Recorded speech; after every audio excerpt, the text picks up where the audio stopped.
नमस्कार Sabita.M.S.lifestyle परिवार থেকে সবাইকে স্বাগত। আজ নিয়ে আসলাম পেঁয়াজ কলি দিয়ে বেগুন চচ্চড়ি কিভাবে করব সেটা আজ আমি তোমাদের সাথে শেয়ার করব। স্কিপ না করে পুরো ভিডিওটি দেখার অনুরোধ রইল।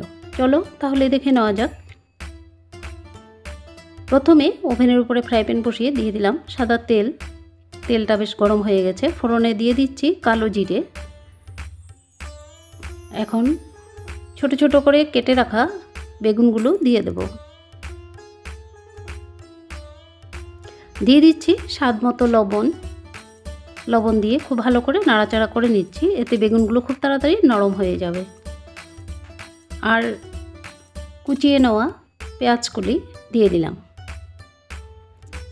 দিয়ে আবারও খুব ভালো করে নাড়াচাড়া করে নিচ্ছি।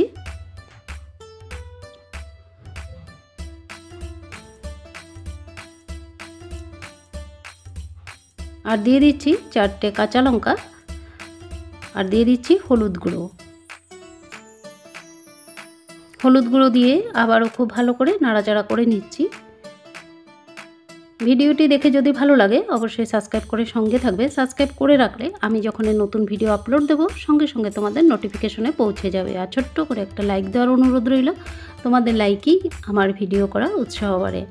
এখন আমি ঢেকে দিলাম 5 মিনিটের জন্য, আর গ্যাসের ফ্লেম লোতে রেখেছি। 5 মিনিট পর আমি ফিরে আসলাম। দেখো পেঁয়াজ কলিগুলো একদম নরম হয়ে গেছে।